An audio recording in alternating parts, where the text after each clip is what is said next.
नमस्ते, सदा वत्सले मातृभूमि, जय हिंद दोस्तों। मैं किशन आप सबका स्वागत करता हूं। शुरू करते हैं आज के डिफेंस समाचारों को।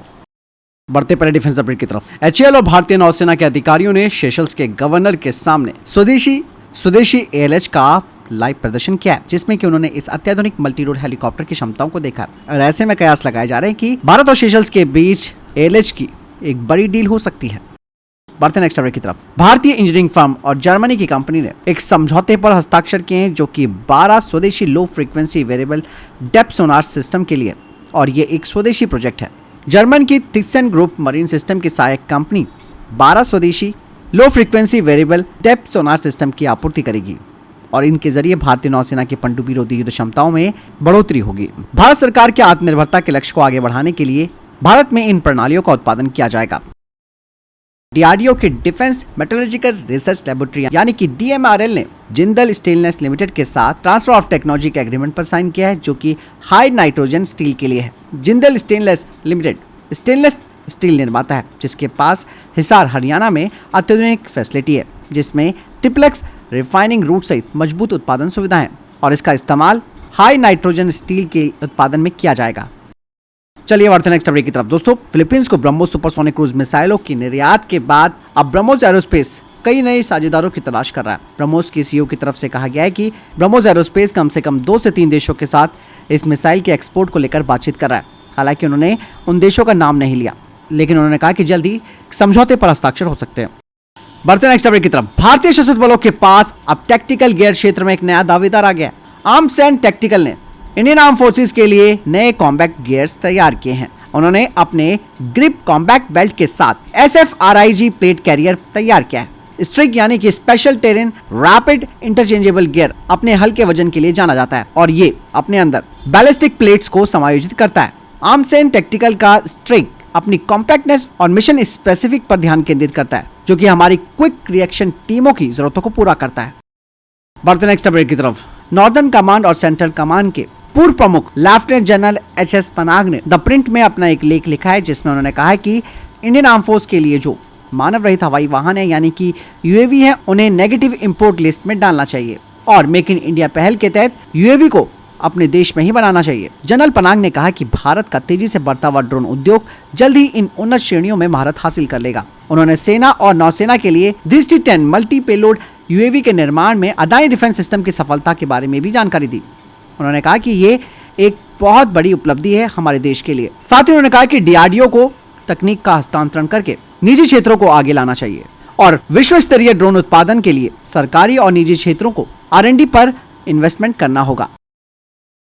बढ़ते नेक्स्ट अपडेट की तरफ। दोस्तों, भारतीय सेना की चिनार कोर की 2nd इंजीनियरिंग रेजिमेंट ने कठोर ऊंचाई वाले वातावरण के लिए एक क्रांतिकारी पायलट चौकी विकसित की है, जिसके लिए उन्होंने R+D स्टूडियो के साथ सहयोग किया है। जम्मू और कश्मीर के उत्तरी क्षेत्र में 14,000 फीट की ऊंचाई पर राजदान दर्रे के पास स्थित इस परियोजना का उद्देश्य ऐसे चरम स्थानों पर तैनात सैनिकों के रहने और उनकी ऑपरेशनल कंडीशन में काफी सुधार करता है।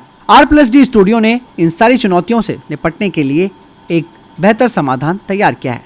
उन्होंने 13x9x6 silica composite hello block विकसित किए। ये पेटेंट किए गए ब्लॉक एक टिकाऊ और बेहतर है, और ये जो सिलिका कंपोजिट हॉलो ब्लॉक्स हैं, ये काफी हल्की प्रकृति के हैं, और प्रति ब्लॉक का वजन केवल 7.5 किलोग्राम है। इन्हें आसानी से ट्रांसपोर्ट किया जा सकता है। अपने हल्के वजन के बावजूद ये काफी मजबूत भी है। साथ ही साथ ये कंक्रीट की तुलना में 3 गुना अधिक भार वहन कर सकते हैं। इसकी छत 25 फीट तक की भारी बर्फ का सामना कर सकती है। इसके अलावा इसके दीवारों के भीतर मिट्टी का भराव आंतरिक तापमान को नियंत्रित करता है। साथ ही कड़ाके की सर्द में ये गर्मी सुनिश्चित करता है। इसमें एक विशेष इंफ्रारेड हीटिंग सिस्टम लगाया गया है। इसके अलावा ये जो SCHB है, ये दुश्मनों की गोलीबारी के खिलाफ बेहतर सुरक्षा प्रदान करते हैं, यानी कि ये एक मजबूत अवरोध बनते हैं उनके लिए, जिससे कि सैनिक अपनी चौकी के अंदर सुरक्षित रहता है। IIT जम्मू के deep tech startup SAP aerospace ने DRDO की TDF Dare to Dream 4.0 innovation प्रतियोगिता की ओपन कैटेगरी में जीत हासिल की है, और ये जीत सैप एरोस्पेस और लड़ाकू ड्रोन टेक्नोलॉजी के क्षेत्र में एक बड़ा क्रांतिकारी कदम है। सैप एरोस्पेस एरो इंजन तकनीक का एक प्रमाण भी है, जिसे कि विशेष रूप से UCAV के लिए डिजाइन किया गया है। ये प्रतियोगिता जीत उन्हें अपनी अगली पीढ़ी के इंजन सॉल्यूशंस और विकसित करने के लिए आवश्यक महत्वपूर्ण संसाधन भी प्रदान करेगी। सैप एरोस्पेस नेक्स्ट जनरेशन के एरो इंजन विकसित करने में सबसे आगे है, जो विशेष रूप से लड़ाकू ड्रोन को पावर देने के लिए डिजाइन किए गए हैं। उनकी अभिनव तकनीक में इस मानव रहित हवाई वाहन की क्षमताओं और कार्यक्षमताओं में क्रांति पैज।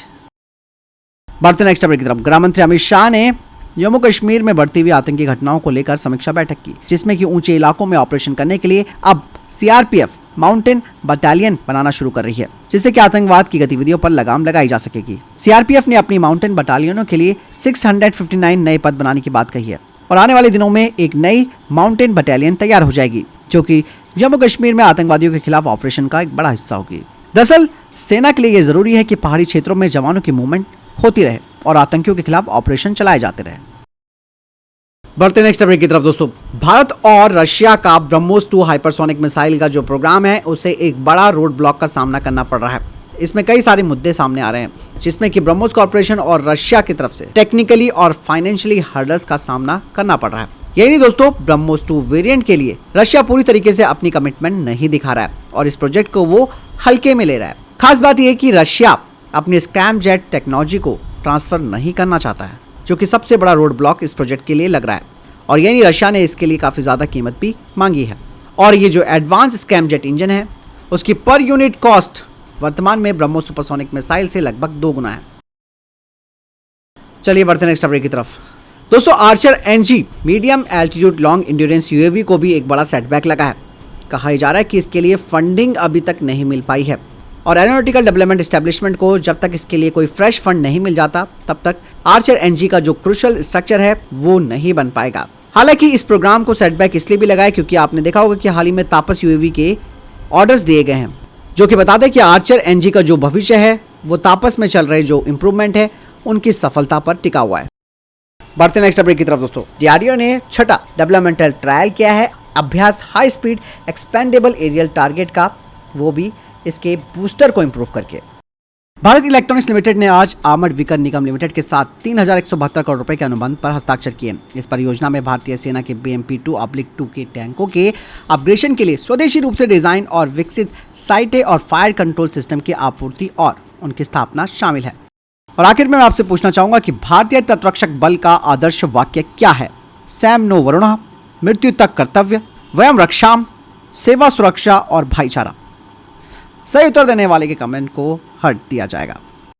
तो फिलहाल ये थे अभी तक के टॉप डिफेंस अपडेट्स। वीडियो के सामने कोई प्रश्न जवाब है, आपको कोई सवाल है, कमेंट सेक्शन में लिखकर जरूर पूछ सकते हैं। वीडियो को लाइक और शेयर जरूर कीजिएगा। जय हिंद, वंदे मातरम।